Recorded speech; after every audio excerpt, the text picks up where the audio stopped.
বিসমিল্লাহির রহমানির রহিম। আমি সাইফুল ইসলাম শুরু করতে যাচ্ছি ওয়ার্ডপ্রেস থিম ডেভেলপমেন্ট পার্ট 4। এই পর্বে যে বিষয়বস্তুগুলো আমি রেখেছি তার মধ্যে ফার্স্ট হলো ইউসেজ অফ স্পেশাল টেমপ্লেট। আমরা গত পর্বে দেখেছিলাম কিভাবে একটা স্পেশাল টেমপ্লেট তৈরি করব। আজকে সেই স্পেশাল টেমপ্লেটের কিছু ইউসেজ আমরা দেখব। এরপর আমি রেখেছি সাপোর্টিং টিউটোরিয়ালস। আমার টিউটোরিয়ালগুলোর সাথে কি কি সাপোর্টিং টিউটোরিয়াল আপনারা দেখবেন। এরপর মাই টিউটোরিয়াল সাপোর্ট। আমার টিউটোরিয়াল দেখে যেখানে আপনারা বুঝবেন না বা কোনো কমেন্টস করার দরকার প্রয়োজন হলে আপনারা কোথায় কমেন্টস করবেন, কিভাবে যোগাযোগ করবেন এই ব্যাপারে। চতুর্থ হচ্ছে পোস্ট মেটা ডাটা। আমরা আজকে নতুন কিছু বিষয় নিয়ে আলোচনা করব। সেগুলো হচ্ছে পোস্ট মেটা ডাটা। এর মধ্যে থাকবে ডেট, অথর, পোস্ট ক্যাটাগরি। এরপর আমরা দেখব আর্কাইভ পেজ। আর্কাইভ পেজের মধ্যে থাকবে আমাদের category, tag, author, day, month এবং ইয়ার। তো চলুন আমরা শুরু করি। প্রথম হচ্ছে ইউসেজ অফ স্পেশাল টেমপ্লেট। তো আমরা আমাদের যে টেমপ্লেটটা ছিল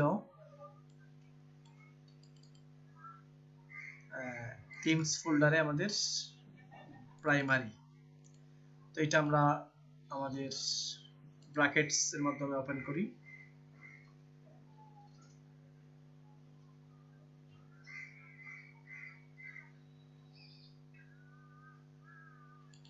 ওকে, আমরা ব্র্যাকেটস এর মাধ্যমে এটা ওপেন করলাম।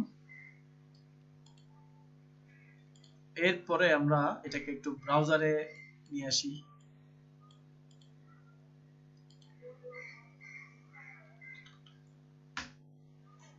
Local host WordPress. তো আমরা আসলে এটুকুই করছিলাম এই পেজগুলা। এখন আমরা দেখব এই যে গত পর্বে আমরা ডিজাইন পেজে যখন আমি যাব, এই যে একটা স্পেশাল টেমপ্লেট। তো এরপর আমি যদি এখন সি বাংলা নামে একটা পেজ আমি করেছি, এটাতে যাই, তাহলে এটা কি স্পেশাল না, এটা হচ্ছে ডিফল্ট। আমরা যদি এইটাকে স্পেশাল করতে চাই, এরকম মানে বিভিন্ন পেজকে যখন আমরা স্পেশাল লেআউটে ফেলতে চাইবো, তখন আমরা কিভাবে করব। তো এই জন্য আমরা যেটা করব, আমাদের ড্যাশবোর্ডে চলে যাব। ড্যাশবোর্ডে গিয়ে আমরা আমাদের যে পেজগুলো নিয়ে আসবো। তো এখান থেকে আপনি মনে করেন এই যে আমার সি বাংলা, এটা এডিট করলাম। তো এটা এখন সাধারণভাবে এটা ডিফল্ট পেজে আছে, এই যে ডিফল্ট টেমপ্লেট। তো এটাকে আমরা করে দিব এখান থেকে রাইট ক্লিক করে, সরি এখানে ক্লিক করে ড্রপ ডাউনে স্পেশাল করে দিই আমি এখন আপডেট। তো এখন যদি আমি আমার পেজটাকে রিফ্রেশ করি, তখন দেখেন এটা আমাদের স্পেশাল লেআউটে হয়ে গেল। তো এইভাবে আমরা কোন একটা নতুন পেজ করলেও সেটাকে আমরা জাস্ট এখান থেকে আমরা ডিফাইন করে দিব এটা স্পেশাল হবে না ডিফল্ট হবে। তো এইভাবে কিন্তু আমরা অনেকগুলা পেজ তৈরি করতে পারি, যেগুলা বিভিন্ন নাম দিয়ে, যেগুলা বিভিন্ন ফরম্যাটে হবে। তো এই ফরম্যাটগুলো আমরা কিন্তু এখানে পেজের মধ্যে আমরা ইমপ্লিমেন্ট করতে পারি আমাদের প্রয়োজন অনুযায়ী। তো গত পর্বের এটা আলোচনাটা গত পর্বের ছিল, আমরা একটু গত পর্ব থেকে টেনে আনলাম, যেটা আমি বলার দরকার মনে করছি এই জন্য। তো এরপরে আমার থাকতেছে সাপোর্টিং টিউটোরিয়ালস। তো আপনারা অনেকেই আমার টিউটোরিয়াল দেখতেছেন, যারা বেশিরভাগই HTML CSS জানেন এবং PHP বেসিক বা অনেকে অনেক ভালো করে জানেন। তো আমি আপনাদেরকে কিছু সাইটের রেফারেন্স আমি দিব। HTML CSS আপনারা শেখার জন্য সবচেয়ে ভালো যেটা, সেটা হচ্ছে RR ফাউন্ডেশন। এটা একটা মনে করেন বিজনেস এবং সোশ্যাল ইনস্টিটিউট। তো এদের কাছ থেকে আপনারা ফ্রি টিউটোরিয়াল ডাউনলোড করে শিখতে পারবেন। তো ওনাদের যেটা ওয়েবসাইট, আমি যদি সেটা আপনাদেরকে দেখাই,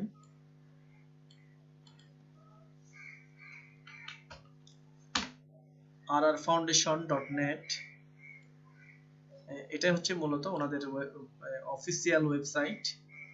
তো এখান থেকে আপনারা টিউটোরিয়ালগুলো নেওয়ার জন্য সকল টিউটোরিয়াল এখানে যাবেন।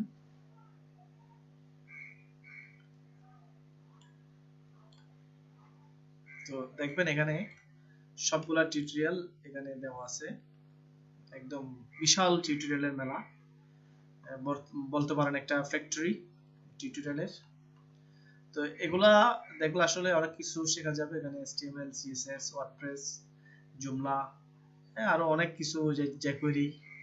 তো আপনারা বিশেষ করে এই যে আপনারা যারা HTML এর জন্য, HTML, CSS শেখার জন্য আমি সাজেস্ট করব এই যে HTML ও CSS এই টিউটোরিয়ালগুলো আপনারা দেখবেন, তাহলে আপনারা HTML, CSS ভালোভাবে শিখতে পারবেন। এরপর এখানে অ্যাডভান্স লেভেলের অনেক টিউটোরিয়াল আছে, এগুলো আপনারা দেখতে পারেন।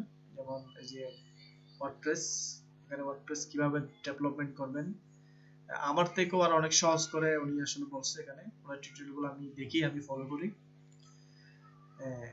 তো এগুলো আপনারা দেখতে পারেন। এরপরে আমি যেটা সাজেস্ট করব, যারা যারা বলতেছেন আমরা PHP কিছুটা জানি বা কম জানি, তবে তাদের জন্য সাজেস্ট হচ্ছে আমার কুড়ার হাউস বিডি এই ওয়েবসাইটটা। এটা হচ্ছে মোর্শেদুল আরফিন ভাইয়ের একটা ওয়েবসাইট। উনিও এটা সোশ্যাল অ্যাক্টিভিটিস হিসেবে এই সাইটটা করছে, ফ্রিতে আপনারা টিউটোরিয়ালগুলো নিতে পারবেন। তো এর জন্য আপনারা আসবেন coderhousebd.com। এই যে এটা হচ্ছে ওনার ওয়েবসাইটের লিংক, এটা হচ্ছে ওনার লোগো, আর এটা হচ্ছে ওনার ওয়েবসাইট। তো এই সাইট থেকে আপনারা PHP এর টিউটোরিয়ালগুলো নিতে চাইলে টিউটোরিয়ালস এখানে আসলেন। এরপর আমরা যাব MySQL, PHP MySQL, এখানে আসব। তো এখানে দেখেন PHP এর একেবারে গোড়া থেকে, আমি মনে করি গোড়া থেকে মাথা পর্যন্ত এখানে টিউটোরিয়াল আছে, MySQL প্রজেক্ট সহ, প্রজেক্ট আকারে সহ। তো এগুলা যদি আপনারা দেখেন, আমি মনে করব না যে আপনারা PHP তে দুর্বল হওয়ার কোনো প্রশ্নই থাকে না, যদি এগুলো আপনারা ভালোভাবে দেখেন, ফলো করেন, প্র্যাকটিস করেন। এই টিউটোরিয়ালগুলো আসলে মুর্শিদুল আরফিন ভাই অনেক কষ্ট করে করেছেন, ওনার কাছে আমরা কৃতজ্ঞ এই জন্য। তো এগুলো আপনারা ফলো করবেন, তাহলে আপনারা ওয়ার্ডপ্রেস থিম ডেভেলপমেন্টের ক্ষেত্রে PHP এর কোনো কোড না বোঝার কোনো সম্ভাবনা আর থাকবে না, আশা করি। ওকে, এরপরে আমি যে বিষয়টা আপনাদের সাথে শেয়ার করব সেটা হচ্ছে মাই টিউটোরিয়াল সাপোর্ট। তো আমার যে টিউটোরিয়াল এগুলো আপনারা ইউটিউব চ্যানেল থেকে দেখতেছেন। তো আমার টিউটোরিয়াল যেখানে আপনারা বুঝবেন না বা কোনো একটা কিছু কমেন্টস করার দরকার বা আমাকে কিছু বলার দরকার, সেটা আপনাদের জন্য আমি তিনটা পদ্ধতি বলতেছি। তিনটা পদ্ধতিগুলো হচ্ছে, আমাদের গ্রুপ আছে একটা ফেসবুকে, ওই গ্রুপে আপনারা সার্বক্ষণিক পোস্ট করতে পারেন। পেজ আছে একটা আমাদের, পেজের মধ্যে আপনারা আমাদের টিউটোরিয়াল কখন বের হচ্ছে এবং আমাদের আর কিছু সোশ্যাল কর্মকাণ্ড, এমন কিছু বিজনেস কর্মকাণ্ড আছে আমাদের, দেখতে পারেন। এরপর ইউটিউব চ্যানেলের মাধ্যমে আপনারা আমাদের টিউটোরিয়ালগুলো খোঁজখবর রাখতে পারেন। আমাদের যে চ্যানেলটা আছে, চ্যানেলে চোখ রাখলেই হবে, টিউটোরিয়ালগুলো যখনই আমরা পাবলিশ করব ওখানে আপলোড হবে, আপনারা পাবেন। তো আমি এগুলোর সাথে একটু পরিচয় করে দিয়ে আসতে চাই আপনাদের। তো এই জন্য আমি একটু ফেসবুকে লগ ইন করতেছি। তো ফেসবুকে এসে আমি আমার যে গ্রুপটা হচ্ছে সি বাংলা, যে তো আপনারা ইউআরএলটা এভাবে লিখবেন, facebook/group/সি বাংলা। তো এইটুকু লিখলেই আমার গ্রুপটা পেয়ে যাবেন। গ্রুপে আপনারা জয়েন করবেন এবং এখানে আপনাদের পোস্টগুলা, প্রবলেমগুলো এখানে বলবেন, আর আমার টিউটোরিয়ালগুলোর পোস্ট এখানে থাকবে, রেগুলার এখানেই পাবেন।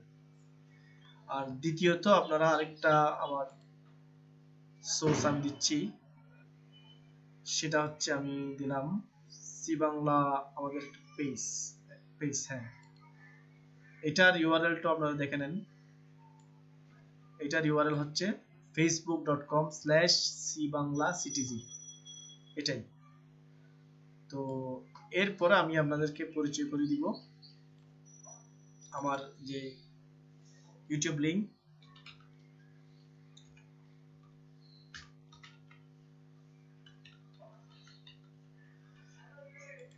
আপনারা আসবেন youtube.com/user/cbangla.bd। এই ইউআরএল আসলে আমরা আমার যে ইউটিউব চ্যানেলটা পাবেন। তো এই চ্যানেলটাতে আমি আমার বিভিন্ন ভিডিও এখানে রাখি। তো এখানে আপনারা প্লে লিস্টে চলে যাবেন, প্লে লিস্ট। তো আমি এখানে প্রত্যেকগুলা টিউটোরিয়াল আমি লিস্ট আকারে রাখবো, যে ওয়ার্ডপ্রেস থিম ডেভেলপমেন্টের সবগুলা টিউটোরিয়াল আপনারা এইখানে পাবেন। প্লে অল দিলে দেখেন সবগুলা লিস্ট আকারে চলে আসবে। এটা হচ্ছে প্রথম টিউটোরিয়াল, এটা সেকেন্ড, থার্ড, আর যেটা 4 নম্বর সেটা আমি এখন বানাচ্ছি, এটা এখানে এই পজিশনে চলে আসবে। তো এইভাবে আপনারা এখানে সবগুলা ধারাবাহিকভাবে পাবেন। তো এখানে আপনারা এই যে সাবস্ক্রাইব বাটনে ক্লিক করার মতো সাবস্ক্রাইব করবেন, তাহলে দেখবেন যে আপনারা সব কিছু আপডেট পেয়ে যাবেন। ওকে, আমি আর কথা বাড়াচ্ছি না, এখন আমরা চলে যাব আমাদের 4 নাম্বার যে আজকের সূচি ইন্ডেক্স, এর মধ্যে আমরা চলে যাব। তো 4 নম্বরে আমরা দেখব কিভাবে আমরা পোস্ট মেটা ডাটা গুলো নিয়ে আসতে পারি। তো আমি যদি বলি পোস্ট মেটা ডাটা কি, দেখেন এই যে আমি হোম পেজে চলে যাই, এই যে আমার একটা পোস্টের টাইটেল, পোস্টের কন্টেন্ট। তো টাইটেলের নিচে আমরা কি দেখি, বিভিন্ন ব্লগ সাইটে কিছু তথ্য আমরা দেখতে পাই, যেমন এই পোস্টটা কখন করা হলো, পোস্টটা কে করলো, পোস্টটা কোন বিভাগে আছে। তো এই যে তথ্যগুলা, এই তথ্যগুলাকে বলা হয় পোস্ট মেটা ডাটা। তো পোস্ট মেটা ডাটা আমরা যদি এখানে ইনসার্ট করতে চাই, আমাদের কিছু সিস্টেম ফলো করতে হবে।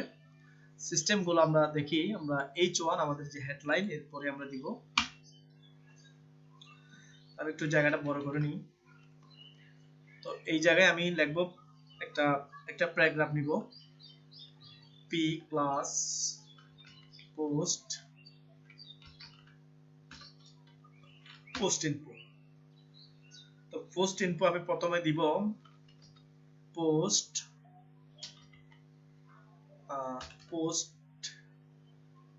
টাইম, এরপর এটা মানে কোন তারিখে এটা পোস্ট হবে সেটা আমরা আনার জন্য লিখব PHP দিয়ে শুরু করব, যেহেতু এগুলা ডাইনামিক ভাবে আনতে হবে। তো ডাইনামিক ভাবে কোনো কিছু আনতে হলে আমাদের অবশ্যই PHP ইউজ করতে হবে। হ্যাঁ, আমরা PHP ছাড়া কোনো ডাইনামিক কোনো কিছু কল্পনাই করতে পারি না, এটা সম্ভব না।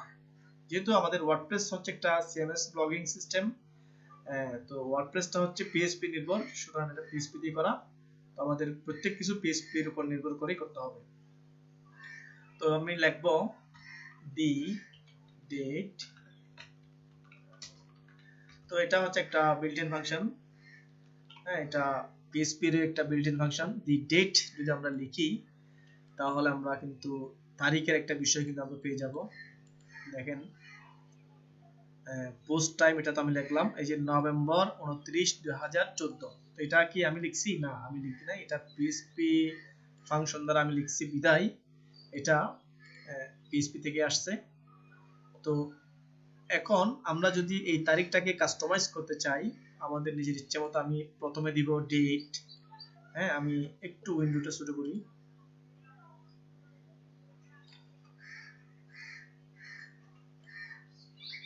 আমি মনে করেন প্রথমে দিব তারিখ, তারপর দিব মাস, তারপর আমরা দিব ইয়ার।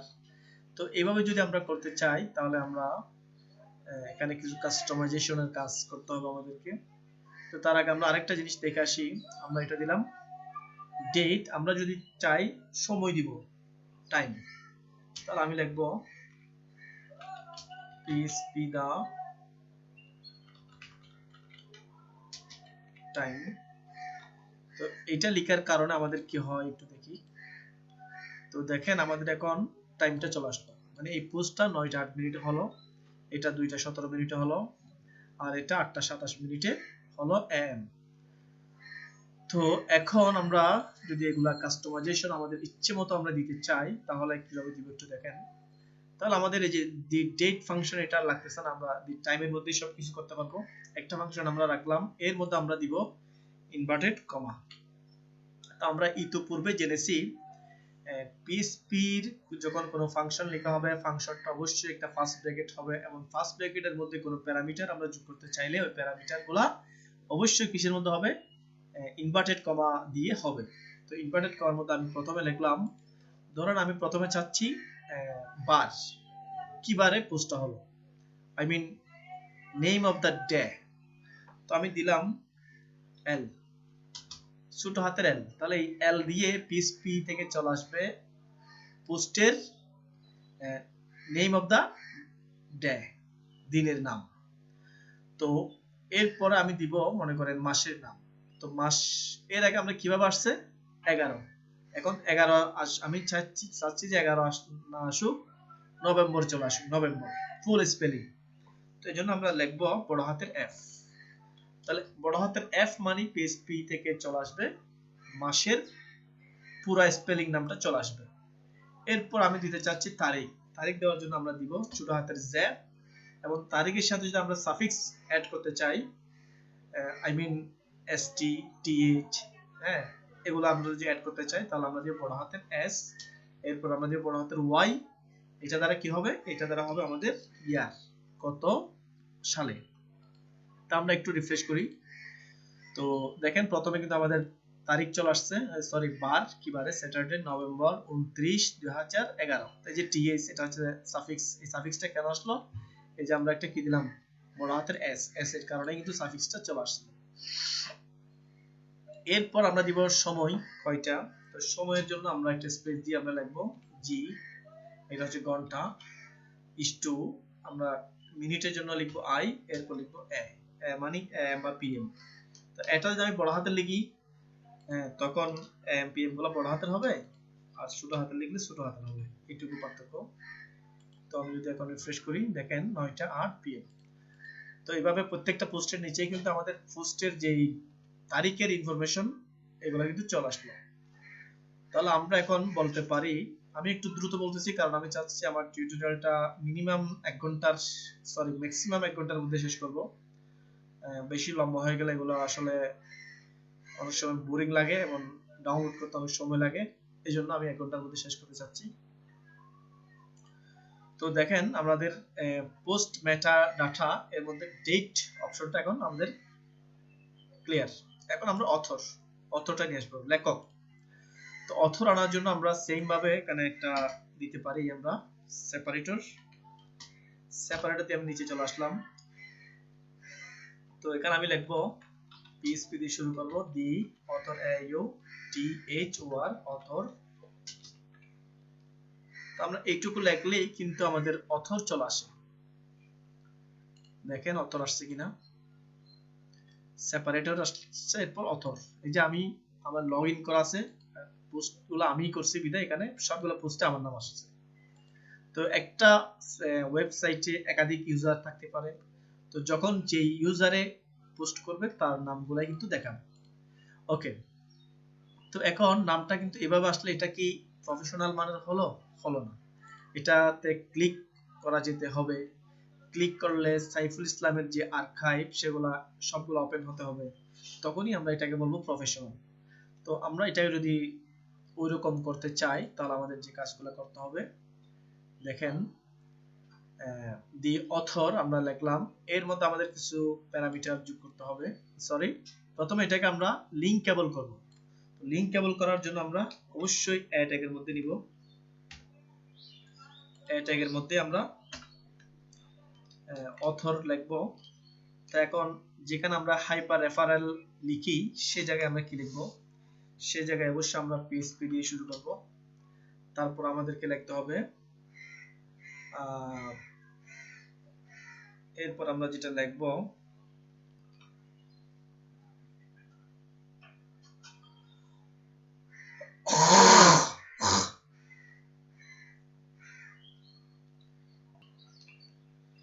প্রথমে আমাদের এর মধ্যে যেটা লিখব সেটা হচ্ছে ইকো দিয়ে আমাদেরকে অবশ্যই শুরু করতে হবে। এখানে ইকো গেট, এরপর আমরা দিব, যেহেতু আমরা কিসের করতেছি এটা অথরের, তো get author, U T H O R, author POST posts বড় হাতের হবে, সরি প্লুরাল হবে, হাইফেন URL। এরপর আমরা এখানে PHP শেষ করলাম।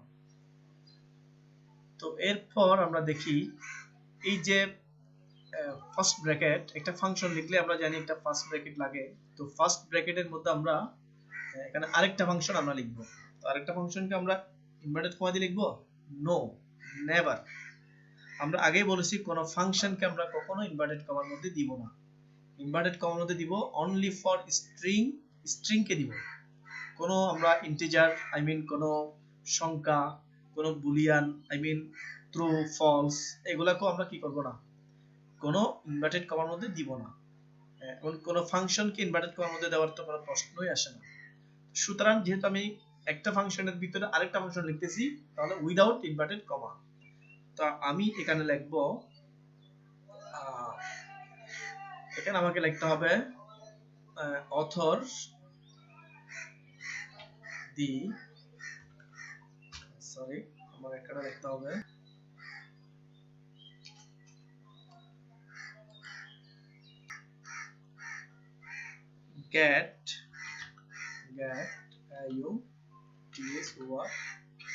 get author posts, sorry get এরপর একটা দি হবে, দি get the author meta, এভাবে হবে। তো এরপরে আমরা এখানে দিব ইনভার্টেড এবং বড় হাতের ID, এটা লিখলাম। তাহলে এখন কিন্তু আমাদের যেটা অথর, এটা লিংক আপ হয়ে গেল।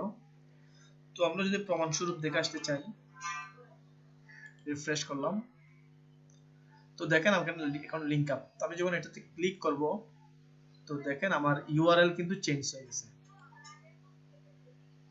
খেয়াল করেন, আমি যখন এখানে হোম পেজ আসি, সাইফুল ইসলাম যখন আমি ক্লিক দিলাম, দেখেন অথর ইউজার, ইউজারের যেটা আর্কাইভ পেজ সেটা এখন ওপেন হয়ে গেছে। এখন আমাকে কিন্তু ইউজার আর্কাইভ থেকে দেখাচ্ছে, সাইফুল ইসলামের যতগুলা পোস্ট আছে সেগুলো দেখাচ্ছে। এখানে যদি আব্দুল করিমের কোনো কি থাকে পোস্ট থাকে, সেগুলা কখনোই আর দেখাবে না। আচ্ছা, আমি আবার হোম পেজে ফিরে গেলাম। তো এরপরে আমাদের বাকি বিষয়গুলো একটু আমরা দেখে নিই। অথর আমরা করলাম, এরপর আমরা কি আছে পোস্ট ক্যাটাগরি। তো পোস্ট ক্যাটাগরি এটাও একটা ইম্পর্টেন্ট বিষয়। তো এটা আমরা এ ট্যাগের বাইরে লিখব, এখানে একটা আমরা সেপারেট দিয়ে দিই। তো ক্যাটাগরি দেওয়ার জন্য আমাদের একইভাবে PHP দিয়ে শুরু, BCATO ক্যাটাগরি।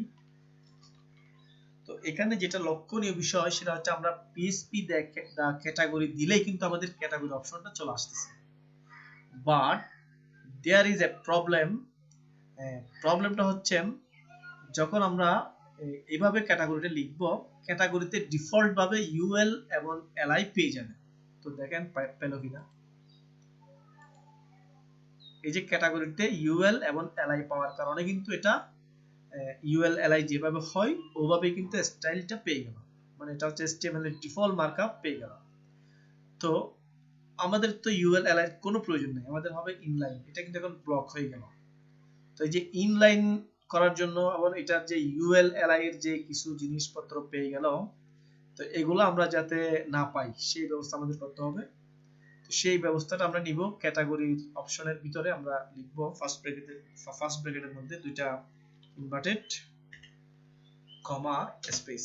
তাহলে এটা হচ্ছে, এটাকে বলা হয় সেপারেটর।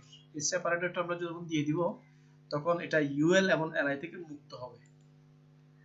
দেখেন আমাদের আনক্যাটাগরাইজ আমাদের ক্যাটাগরি অপশনটা কি হলো, UL LI মুক্ত।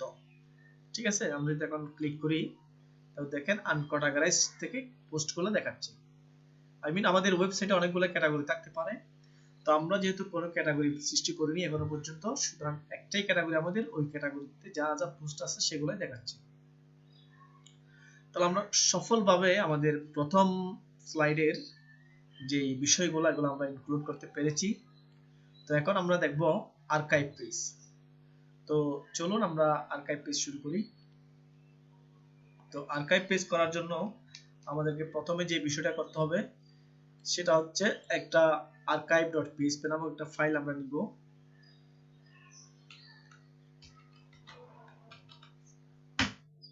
জাস্ট আমরা কি নিলাম, একটা ফাইল নিলাম, নাম হচ্ছে archive.php, archive.php। ওকে, তো এর মধ্যে আমরা index.php এর যে কোডগুলো আছে এগুলো আমরা কপি করব এবং আর্কাইভের মধ্যে, আচ্ছা আমি এখন দিচ্ছি না, আপাতত আমি এটা ব্ল্যাঙ্ক রাখলাম পেজটা। এখন আমরা একটা জিনিস দেখে আসি। এখন যদি আমি সাইফুল ইসলামে ক্লিক করি, হ্যাভ দেয়ার এনিথিং ডিসপ্লে, এখানে কি কিছুই ডিসপ্লে হলো?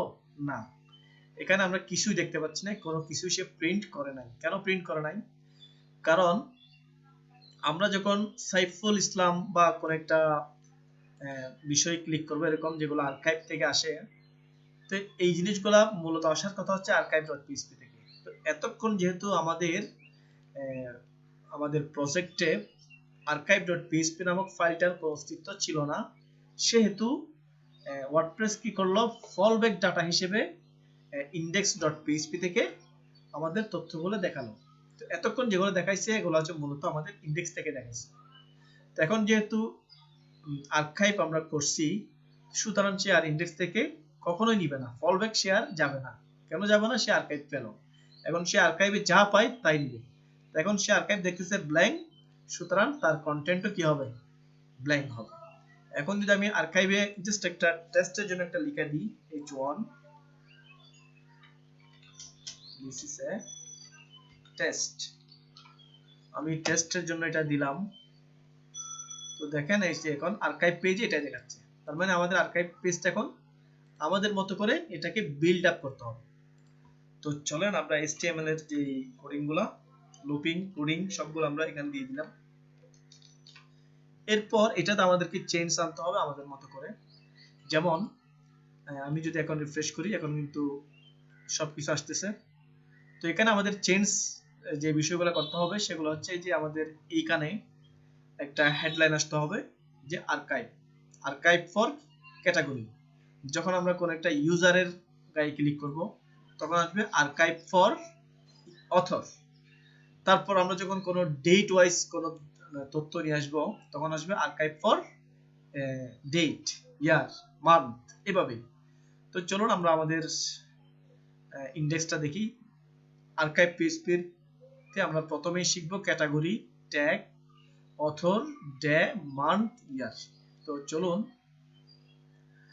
আমাদের টিউটোরিয়াল ইতিমধ্যে আধা ঘন্টা হয়ে গেল, আর বাকি আধা ঘন্টায় আমরা এগুলো শেষ করবো ইনশাল্লাহ। তো আমরা একটা স্থান আমাদেরকে বেছে নিতে হবে, আমরা কোথায় আমাদের আর্কাইভের যে টাইটেল সেটা দেখাবো। তো আমি মনে করলাম টাইটেলের উপরে দেখাবো। তো আমরা কি করব, যে কন্টেইনারের মধ্যে আমি লিখতেছি, কন্টেইনারের মধ্যে লিখলে একটা ভুল হবে আমাদের। আমি ভুলটা হওয়ার পরে আপনাদেরকে দেখাবো এটা কিভাবে আমি ঠিক করব। তো আমি এখানে লিখতেছি h2 তে আমি লিখতেছি আর্কাইভ ফর, এইটুকু লিখলাম, আর্কাইভ ফর এইটুকু লিখলাম। এইটুকু লিখে আমি এর মধ্যে এখন পিএইচপি এর কোড লিখবো, পিএইচপি শুরু এবং শেষ। তো আর্কাইভ পেজের এই যে হেডিংটা নিয়ে আসার জন্য আমরা পিএইচপির যেই বিষয়টা ইউজ করব সেটা হচ্ছে ইফ ফাংশন। আমরা যারা পিএইচপি মোটামুটি জানি তারাও কিন্তু জানি যে পিএইচপি তে ইফ নামক কিছু একটা জিনিস আছে, যেটাতে একটা শর্ত থাকে আর একটা জবাব থাকে। অমুক শর্তটা ফুলফিল হলে তুমি অমুক কাজটা করবা, অমুক শর্তটা ফুলফিল না হলে তুমি অমুক কাজটা করবা না। হ্যাঁ, এভাবে কিন্তু আমরা কিছু শর্ত দিই। তো আমরা একটু বেসিক পিএইচপি আমি আজকে ধারণা দিতে চাচ্ছি। তো চলেন আমরা একটু যদি দেখি, প্রথমে পিএইচপি সিনট্যাক্সের মধ্যে তো অবশ্যই লিখতে হবে, কারণ পিএইচপির কোডগুলা পিএইচপি সিনট্যাক্সের বাইরে কখনোই কাজ করবে না। তো আমি একটা ভেরিয়েবল নিলাম, ভেরিয়েবল ab সমান আমি দিলাম 60। ওকে, তো আমি এখন একটা ফাংশন আমি নিলাম if ফার্স্ট ব্র্যাকেট। তো এটা আমরা জানি প্রত্যেকটা ফাংশন একটা ফার্স্ট ব্র্যাকেট থাকবে, এরপর হচ্ছে আমাদের সেকেন্ড ব্র্যাকেট। তো ফার্স্ট ব্র্যাকেটের মধ্যে আমাদের হবে শর্ত, সেকেন্ড ব্র্যাকেটে হবে আমাদের জবাব, শর্ত এন্ড জজা, এটা আরবিতে এইভাবে বলে। যাই হোক, তো আমরা এখানে শর্তটা আরোপ করব, এরপর এখানে আমাদের উত্তরটা শর্তের ভিত্তিতে যে কাজটা হবে সেটা আমরা এখানে দিব। আমি বলতেছি যদি ভেরিয়েবল ab ইকুয়াল ইকুয়াল 60, যদি ইকুয়াল ইকুয়াল 60 হয় তাহলে আমি পাবলিশ করব ইকো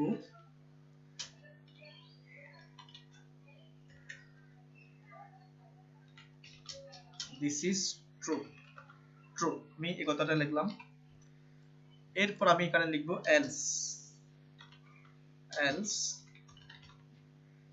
এখানে আমি দিলাম eco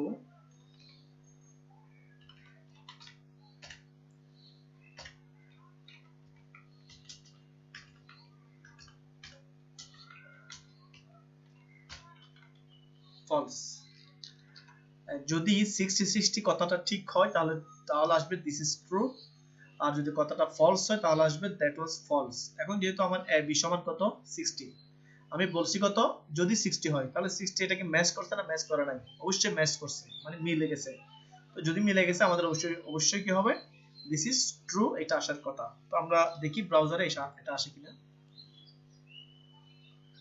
yes, this is true. Spelling ভুল আছে, যাই হোক, কিন্তু আমরা যেভাবে দিছি ওভাবে আসছে। তো যদি আমাদের কথাটা সত্য না হতো, আমি এটা 60 কে আমি করে দিলাম 160। তো এখন আমরা দেখি,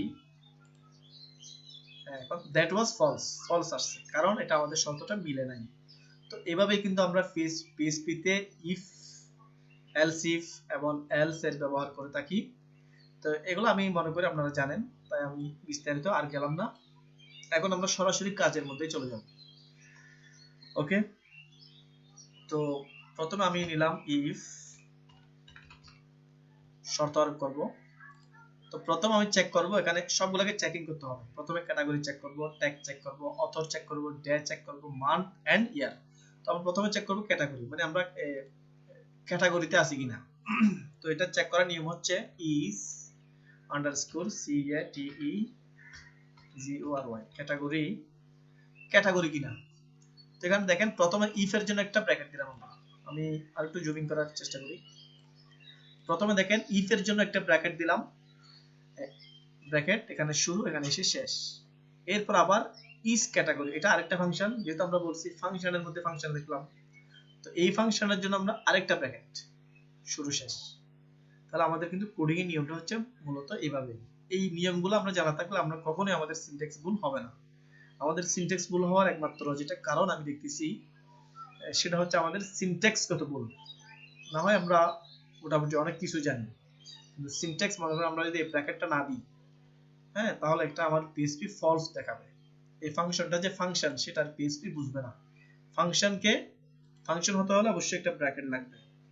একটা মনে করেন হুজুর, হুজুরকে আমরা হুজুর কিভাবে বুঝবো?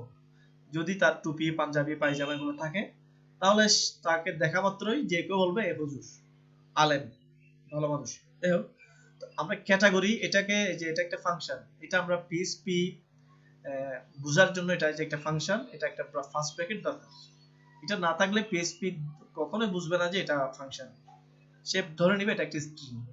তো স্ট্রিং আমাদের কিভাবে লিখতে হয়, ইনভার্টেড কমার মধ্যে লিখতে হয়।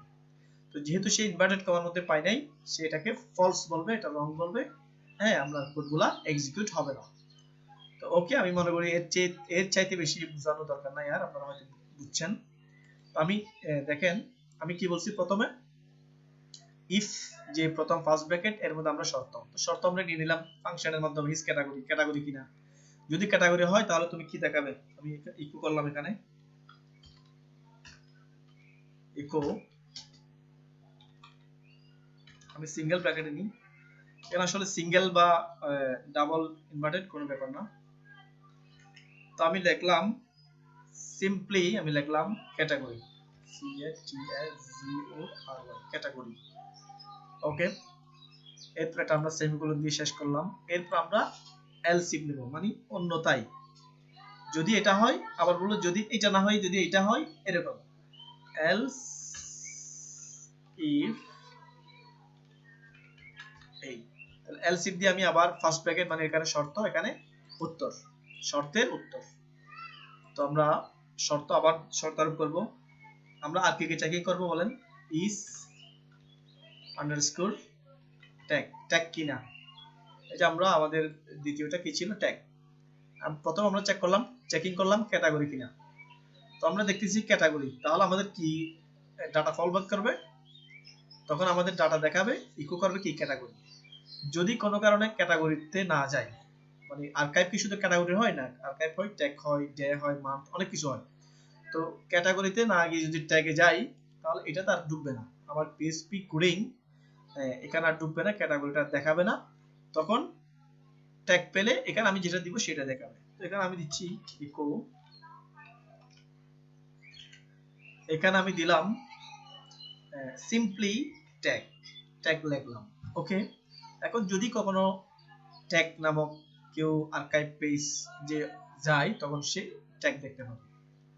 এরপর আমি দিলাম আবার যদি, মানে এলস ইফ শর্ত, এরপর উত্তর। প্রথমে শর্তের মধ্যে আমরা কি দিব? আর কি চেকিং করার বাকি আছে আমাদের? অথর নাকি? অথর। তো আমরা অথরে যাব।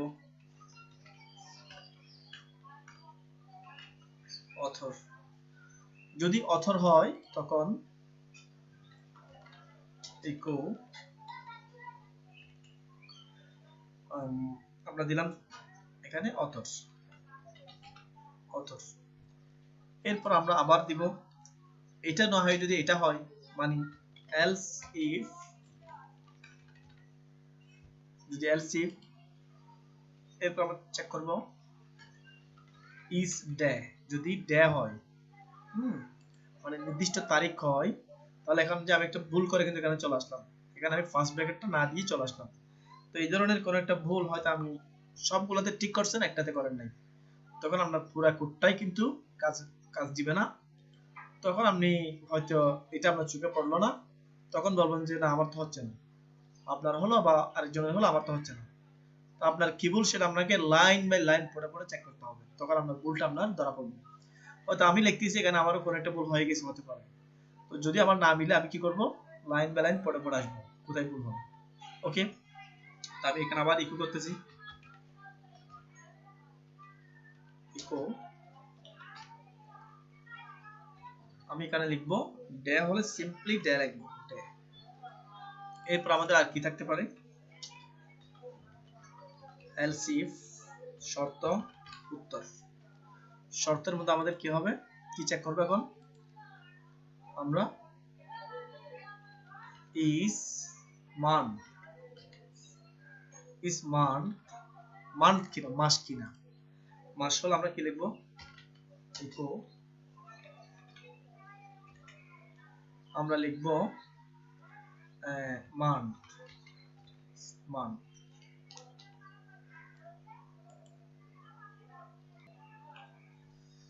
আচ্ছা, তারপর আমরা মান্থ লিখলাম।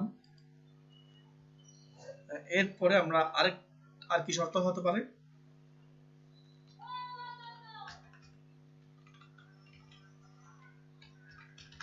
এলস ইফ, এরপর আমি লিখলাম চেকিং করব কি? ইজ ইয়ার, যদি ইয়ার হয় তখন আমার কি ইকো করতে হবে?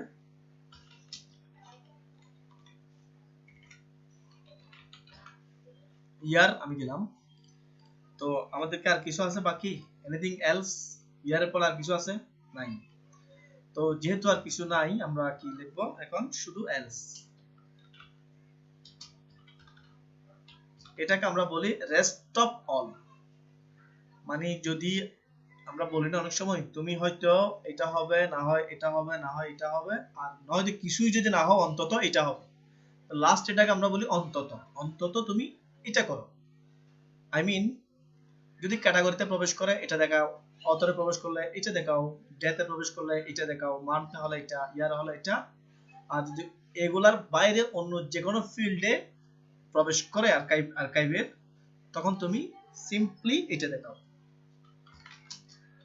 তখন আমি বলে দিলাম অনলি আর্কাইভ লিখবো আমি, শুধু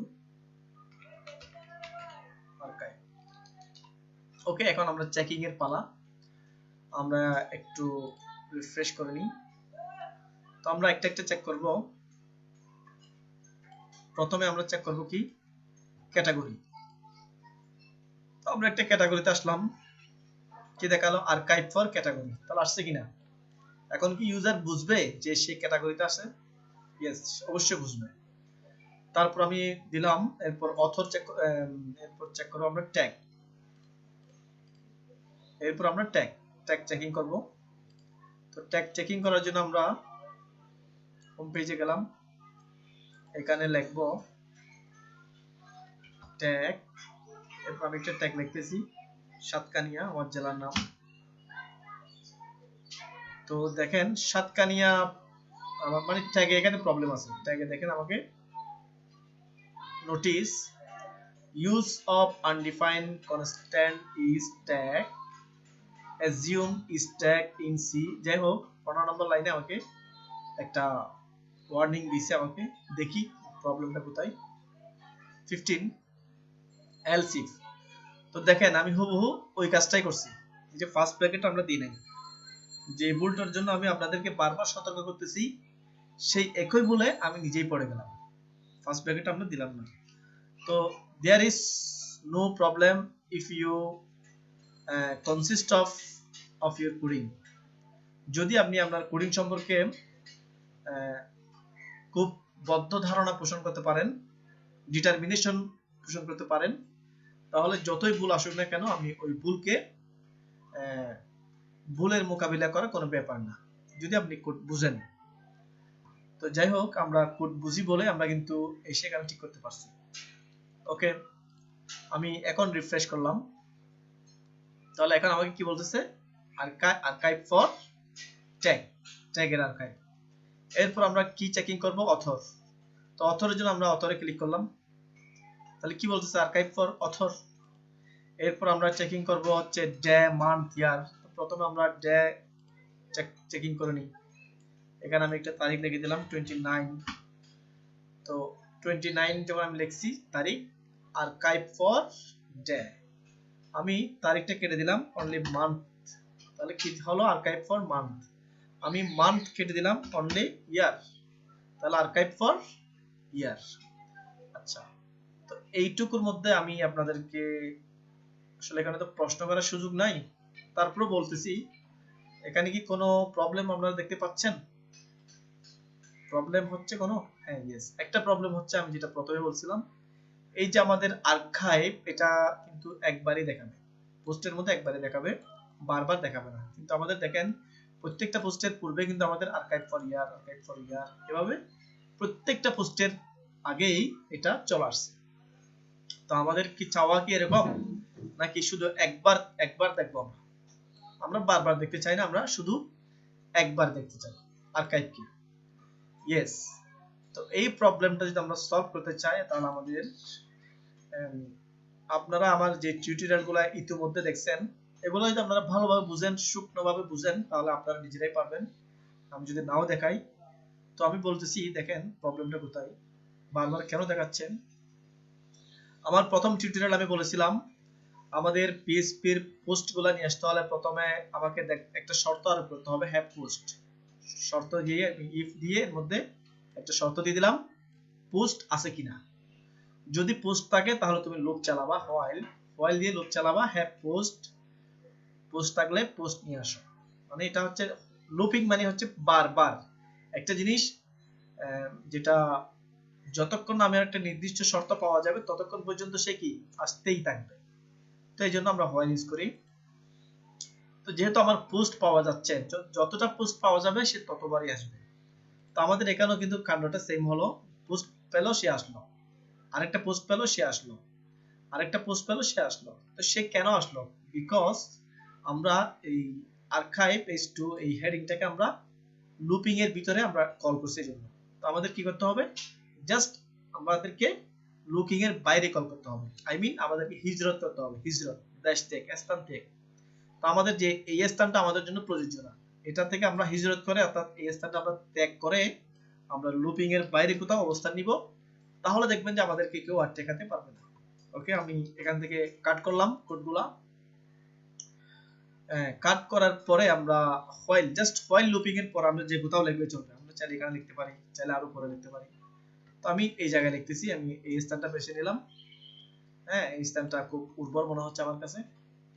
তো উর্বর মনে হলে কি হবে, এটাকে এই স্থানটাতে আমি বসার মতো উপযোগী করে নিতে হবে, মানে এখানে যে আমি থাকবো, তো আমার যে চাহিদা বা আমার দ্বারা যে প্রতিক্রিয়া হতে পারে সেগুলো এখানে আমি আগে ঠিক করে নিতে হবে। তার মানে আমি যেটা বোঝাতে চাচ্ছি আপনাদের, এই যে পিএইচপি এখানে শুরু করা আছে, শেষ করা আছে কোথায়? একেবারে এখানে। তো আমাদের কোডিং এর মধ্যে কিন্তু পিএইচপি কি করা আছে? শুরু করা আছে, আবার শেষ করা আছে। তাহলে পিএইচপির সিনট্যাক্সের মধ্যে পিএইচপি সিনট্যাক্স লেখা কখনোই যাবে না। তো এই জন্য আমাকে এই পিএইচপিটা আমরা এখানে শেষ করব। আবার এই যে শেষ করা পিএইচপিটা আমরা আবার এখানে শুরু করে দেব।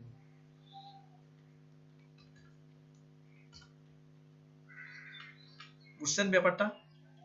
যাতে এই সিনট্যাক্সের সাথে এই সিনট্যাক্সের কোনো কানেকশন না থাকে। তো আমরা এখানে এবার আমাদের পোস্টটা, আমাদের কোডগুলা পেস্ট করলাম। তার মানে এই স্থানটা এখন আমাদের জন্য প্রযোজ্য।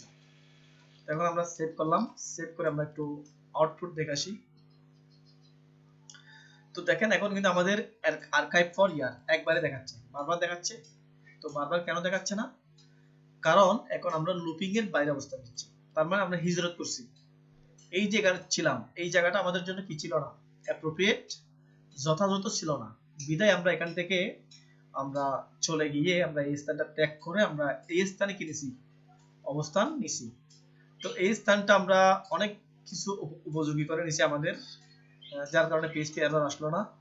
তো কিন্তু আমাদের স্টাইলিং এর ক্ষেত্রেও কিছু কাজ আমাদের করতে হবে, তখন আমাদের জন্য একেবারে পারফেক্ট হয়ে যাবে।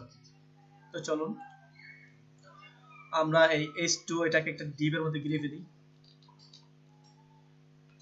ডিভটার নাম দিব আমরা সেন্টার আসার জন্য কন্টেইনার,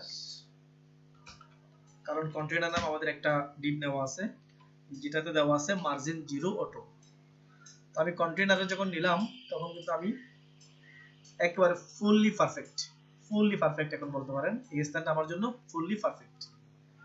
তো এখানে আমাকে এখনো কিন্তু আমার কোডটা প্রফেশনাল লুকিং এখনো আসে নাই, এটাতে আরো কিছু কাজ করতে হবে। যদিও আমার টাইম ফ্রেম প্রায় কাছাকাছি 1 ঘন্টার, এর মধ্যে শেষ করব ইনশাআল্লাহ। তো দেখেন প্রথমে ইজ ক্যাটাগরি, যদি ক্যাটাগরি হয় ইকো ক্যাটাগরি। তো আমরা এটা এভাবে দিব না, আমাদের পিএইচপির একটা ফাংশন আছে ক্যাটাগরিকে কল করার জন্য, এই ফাংশন ইউজ করব। যদি ক্যাটাগরি হয় তখন আমার এক্সিকিউট হবে হচ্ছে সিঙ্গেল ক্যাট টাইটেল।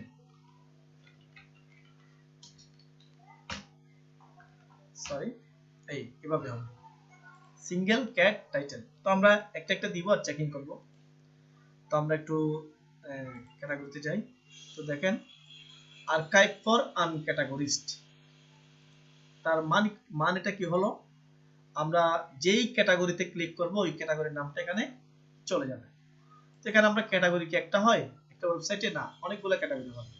যেহেতু আমরা আমাদের ওয়েবসাইটে এখনো ক্যাটাগরি সৃষ্টি করি নাই অনেকগুলা, সুতরাং আমাদের ওয়েবসাইটে একটাই ক্যাটাগরি আছে, ওইটাই দেখাচ্ছে। তো আমি যদি অন্য একটা ক্যাটাগরিতে ক্লিক করতাম, মনে করেন আমার আরেকটা ক্যাটাগরি আছে হচ্ছে মনে করেন কম্পিউটার, তো আমি কম্পিউটারে ক্লিক করলে তখন আসবে archive for computer. Okay, clear. তারপর আমরা চলে যাব ট্যাগ। তো এটাও আমরা সেম ভাবে একটা ফাংশন আছে আমাদের ট্যাগ কল করার জন্য, সেটা হচ্ছে single tag title.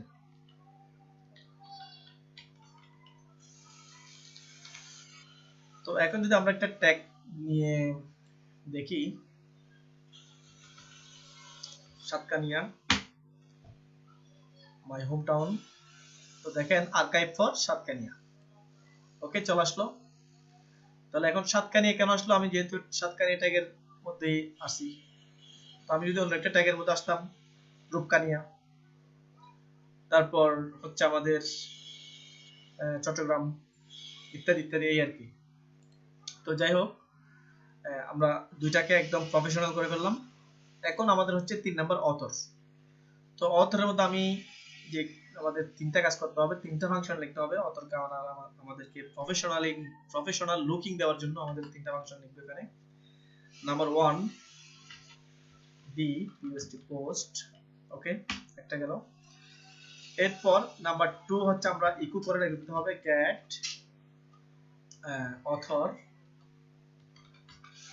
get author, এইটুকু লিখলে চলবে। তারপর আমরা লিখবো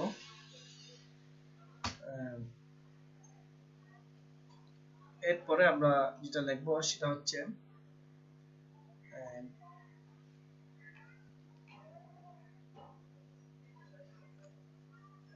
একটু দেখতেছি বিষয়টা। এটা হবে আমাদের ইকো, ইকো আমাদের একবারে হবে।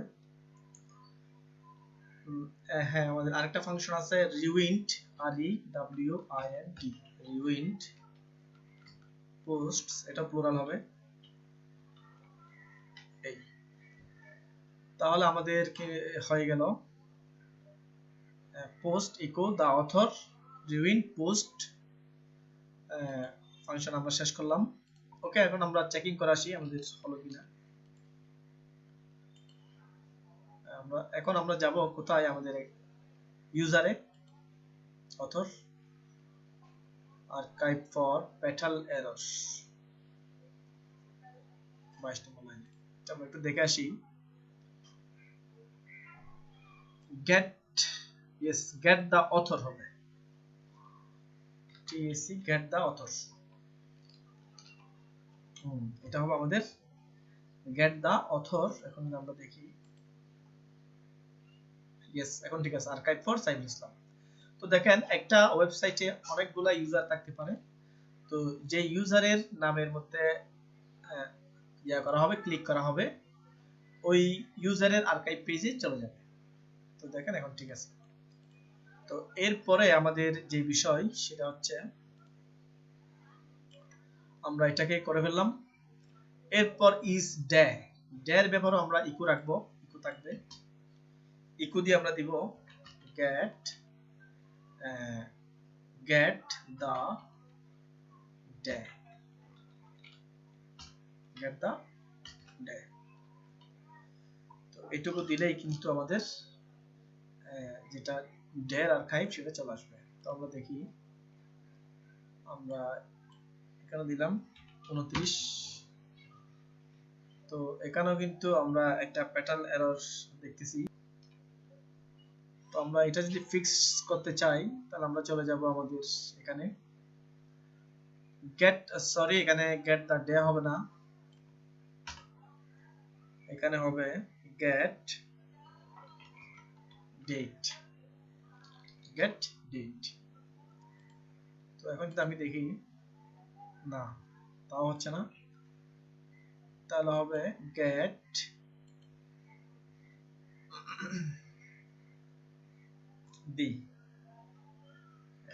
হবে না, একটু দেখি, the date, PSP the date, এটা দিই। এখনো আমাদের হচ্ছে না, কোথাও ভুল হচ্ছে। আমরা এটা যদি আমরা একটু দেখার চেষ্টা করি, কোডিং গুলো একটু পড়ে নিই ভালোভাবে। ইকো একটু দেখি, ইজ ডে যদি দিন হয়, ব্র্যাকেট আমরা দিছি, সেকেন্ড ব্র্যাকেট, এর মধ্যে echo get the date, echo get the date, first bracket আমরা দিছি, শেষ করছি। আর একটু দেখি আমরা, আর্কাইভ ফর নভেম্বর 29, 2014। তাহলে এই তারিখে পোস্ট আছে একটা, এটা দেখানো। আমাদের ভুল কি ছিল, আমরা প্রথমে গেট দিছি দি দি নাই, পরে দি দিছি গেট দি নাই, তাহলে আমাদের দুইটাই হবে গেট দা ডেট। ওকে, পরেরটা আমাদের একেবারে সহজ, এটাকে কপি করলাম আমরা, মান্থে এখানে পেস্ট করলাম। তো আমরা এর আগে দেখছিলাম মান্থ আনার জন্য আমরা কি করতে হয়, মাস আনার জন্য ইনভার্টেড কমা, মাসের জন্য আমরা কি দিব, বড় হাতের এফ, তাহলে কিন্তু আমাদের মাসটা চলে আসবে। তো আমরা এখন দেখি, আমরা এখানে ডে কেটে দিই, ডেটা কেটে দিলাম, তাহলে আর্কাইভ ফর নভেম্বর অনলি মাস। তো আমরা চাইলে মাসের সাথে ইয়ারটাও দিয়ে দিতে পারি, মাসের সাথে আমরা ইয়ারটা দিয়ে দিলাম, তাহলে দেখি আমরা, তাহলে ইয়ারটা সহ চলে আসলে একটু ভালো লাগে, সুন্দর। এরপরে আমরা সেম ভাবে আবার ইয়ারের মধ্যে চলে আসবো। তো ইয়ারের মধ্যে আমরা কিছু দিব না, জাস্ট ইনভার্টেড কমার মধ্যে বড় হাতের ওয়াই, ইয়ার। তো আমরা এখন যদি শুধুমাত্র ইয়ারে চলে যাই, আর্কাইভ ফর 2014, তাহলে এখন আমি বলতে পারি আমরা সফলভাবে একটা archive.php পেজের মধ্যে আমাদের কাস্টম ভাবে আমরা category, tag, author, day, month এবং ইয়ার এগুলা নিয়ে আসতে পারলাম। তো আশা করি আপনাদের কোনো প্রবলেম হবে না, প্রবলেম যা হওয়ার তা তো আমারই হয়ে গেল, দেখাইলাম পরে আবার। তো কোডগুলো আপনারা আসলে বোঝার চেষ্টা করবেন, আমি সোর্স কোড দিচ্ছি না বলে আসলে দুঃখিত, এটা আমি প্রথম থেকে একটা সিদ্ধান্ত, সোর্স কোড কাউকে দেওয়া যাবে না, যদিও সোর্স কোডগুলো আমার কাছে আছে আমি রাখতেছি, কিন্তু আমি শেয়ারিং করতেছি না এগুলা। তো আপনারা টিউটোরিয়ালের মধ্যেই দেখে নেন ভালোভাবে, আমার কোডগুলো দেখে নেবেন এখানে। আর এগুলা তো একেবারেই ইজি, এখানে কঠিন কিছু নাই। এর বাইরেও যদি আপনাদের কোনো প্রশ্ন থাকে, আমি যে সোর্সগুলো আপনাদেরকে দিলাম ওই সোর্সগুলোর মাধ্যমে আপনারা আমার থেকে জেনে নেবেন, আমি আপনাদের সর্বাত্মক সহযোগিতা করব ইনশাআল্লাহ। তো আমি কোডগুলা আর বলতেছি না, আশা করি আপনারা বুঝছেন। ইজ ক্যাটাগরি দিয়ে আমরা ক্যাটাগরিকে সিলেক্ট করলাম, পরে পিএইচপিতে যে আমরা সিএসএস যখন আমরা লিখি তখন কিন্তু আমরা বিভিন্নভাবে সিএসএস কে সিলেক্ট করতে পারি, যেমন ইউএল এলআই কে যদি সিলেক্ট করতে চাই তাহলে ইউএল এলআই, এরপর আবার লিখি ইউএল এলআই এ। তো এখানেও ঠিক সেম ভাবে আমরা ইজ ক্যাটাগরি দিয়ে সিলেক্ট করলাম ক্যাটাগরি, মানে ক্যাটাগরি ফুস্টে যদি আসে তখন আমাকে সিঙ্গেল ক্যাট টাইটেল। তো সিঙ্গেল ক্যাট টাইটেল এটা হচ্ছে ওয়ার্ডপ্রেসের একটা ফাংশন, এটা আমাকে মুখস্থ রাখতে হবে, এখানে কিছু বিষয় মুখস্থই রাখতে হবে, আর যেগুলো আপনার পিএইচপি থেকে আসবে সেগুলো পিএইচপি বুঝলে চলবে। যেমন ইফটা কিন্তু ওয়ার্ডপ্রেসের কিছুই না, ইফটা হচ্ছে পিএইচপির একটা ফাংশন, এলস ইফ। আর এই যে লেখার নিয়মটা, ফার্স্ট ব্র্যাকেটের মধ্যে আমি লিখলাম, এরপর সেকেন্ড ব্র্যাকেটের মধ্যে আমি শর্তের যে জবাব লিখলাম, এগুলা এই যে নিয়মগুলো হচ্ছে কিন্তু পিএইচপির নিজস্ব। তো ওয়ার্ডপ্রেস কি করছে, এই পিএইচপির এই ফাংশনগুলা ব্যবহার করে তারা কিছু নিজস্ব ফাংশন মানে তৈরি করছে। পিএইচপিতে সেই সুযোগ আছে যে আমি নিজস্ব ফাংশন বানাবো, তোমার যে ফাংশনগুলো আছে আমি ওগুলোও চাইলে ইউজ করতে পারি, আবার আমি চাইলে নিজে একটা ফাংশন তৈরি করে ওটার মধ্যে বিভিন্ন ইফেক্ট বা কার্যক্রম দিয়ে আমি ওইটাও ইউজ করতে পারি। তো ইজ ক্যাটাগরি এটা মধ্যে কিন্তু ওয়ার্ডপ্রেস পিএইচপির কিছু পাওয়ার ব্যবহার করে এর মাধ্যমে কি সিলেক্ট করা নিছে, ক্যাটাগরিটা সিলেক্ট করে নিছে। এরপর সিঙ্গেল ক্যাট টাইটেল, এটাও একটা কাস্টম ভাবে ওয়ার্ডপ্রেস কি করছে, একটা ফাংশন বিল্ড করছে, বিল্ড করে এর মাধ্যমে কি করছে আমাদের বিষয়গুলা ডিসপ্লে হচ্ছে। তো এভাবেই আপনারা খেয়াল রাখবেন, আগামী টিউটোরিয়াল ইনশাআল্লাহ চলে আসবে খুব দ্রুত। সবাইকে ধন্যবাদ জানিয়ে আমার আজকে টিউটোরিয়াল এখানে শেষ করলাম। আল্লাহ হাফেজ।